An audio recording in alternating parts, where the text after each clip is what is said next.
am Edna Tolentino. I'm your edu vlogger from grade 12 HUMSS and we are the group 1. I'm Cedric Artison, your edu vlogger from 12 Benjo Dato, your edu vlogger from 12. Hi, I'm Janelle Juacaso, your edu vlogger from 12 years. Hi, I'm Martin T. Palma, your edu vlogger from 12 years. Hi, I'm Maylin Perez, your edu vlogger from 12 years. Teenage pregnancy. What is teenage pregnancy is all about? Teenage pregnancy is a global health issue that adversely affects birth outcomes and can lead to intergenerational cycle of poverty and ill health. In all settings, teenage pregnancies are more likely to occur in communities affected by social and economic disadvantage. Teenage pregnancy. According to University of the Philippines Population Institute and the United Nations Population Fund, there is an estimated 214,000 unplanned babies will be born by this year. This is due to the several mediating factors such as school closures, dysfunctional family, and lack of access to sexual and reproductive health education. Buntis ako ng unang anak, 13 taong gulang. Nalaman ko po na buntis po ako, tanggap ko na lang po. Kaya tanggap na lang ang naramdaman ko dahil wala naman po akong magagawa. Nag-aral po ako ng grade 8. Wala naman pong naturo sa amin na birth control. Kung alam ko lang po ang birth control, gagamit po ako nun kasi para maiwasan ko po. Teenage pregnancy is now one of the biggest problems in the world. Most of the teenagers are students who become really curious about sex, to the point they done some adventure and do it with a person who's not ready to build a family. And it's one of the problem because they can't provide anything for the family. Teenage pregnancy should stop as soon as possible. Teenage pregnancy is a serious social issue and we should spreadness awareness about this. Pregnant girls often drop out of school, limiting opportunity for future employment and perpetuating the cycle of poverty. In many cases, girls perceive pregnant to be a better option that continue their education.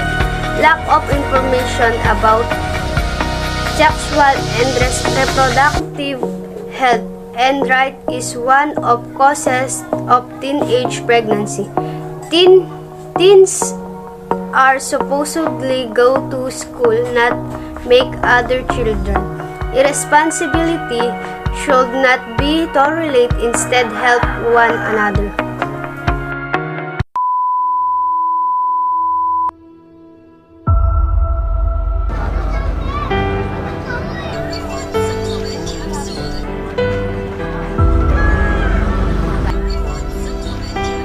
Graduating na po ako, grade 10. Nag-graduate na po sana ako. Hindi pa po talaga namin plano na yung mangyari sa amin kasi masyado pa po kami bata. Isang beses lang po yung nangyari. Tapos yung mga isang buwan na po nun, hindi na po ako din. Nalaman ko na po buntis ako. Teenage pregnancy is indeed rising that have to help the adolescents equip themselves with the proper decision-making, protecting themselves. Risky behavior, sexual at risky behavior ng adolescents, medyo naging alarming.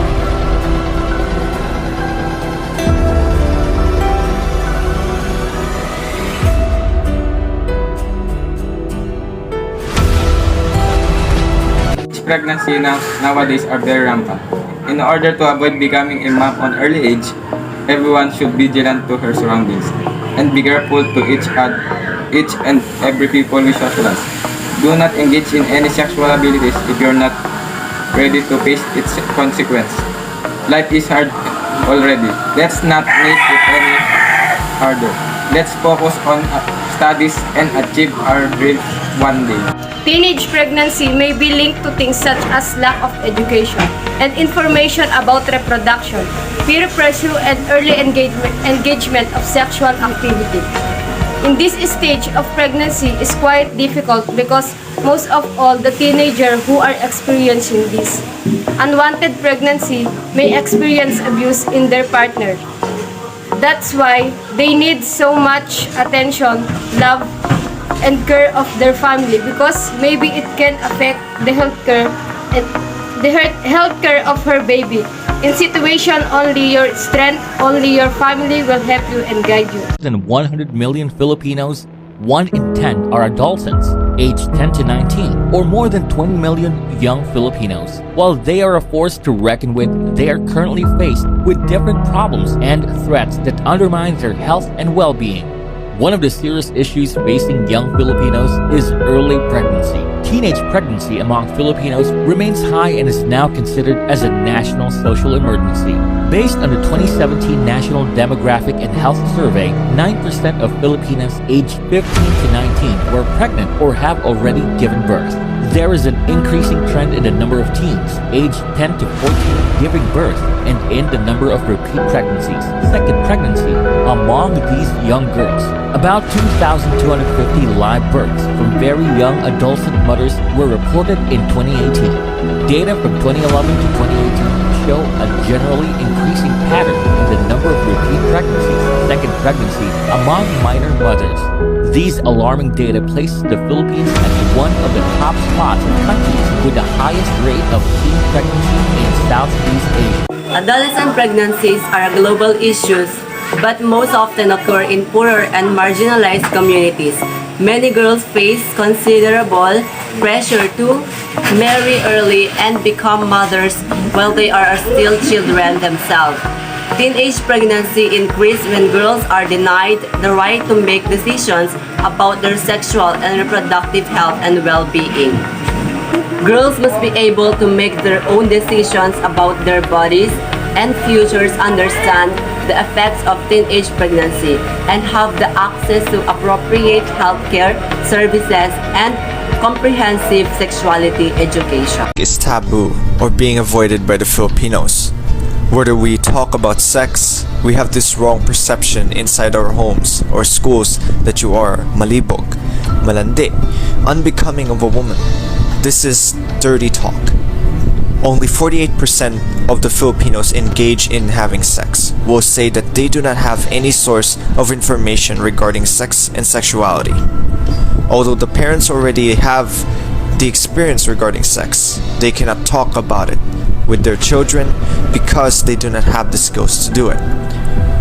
The CBCP, or the Catholic Bishops' Conference of the Philippines, have been endorsing sex education in the Philippines since 2010.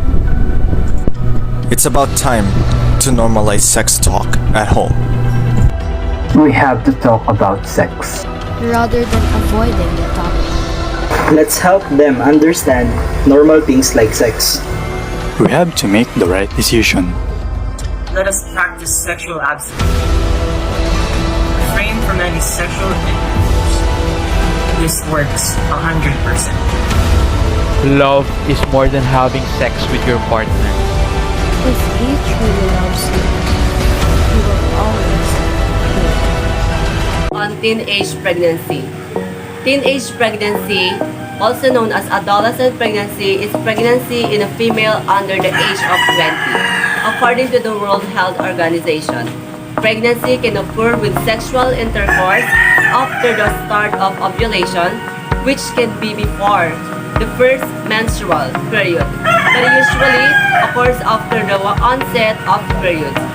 In the Philippines, today, we are uneducated about the certain causes of this issue. We are aware about this global issue and it's increasing every year.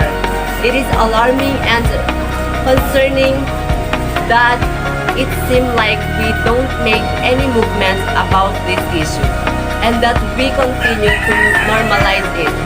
My advocacy is to raise awareness on teenagers like me and educate them about certain causes and effects of this global issue, which is the root of more global and economical problems.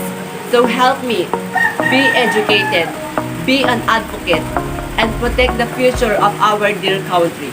Thank you.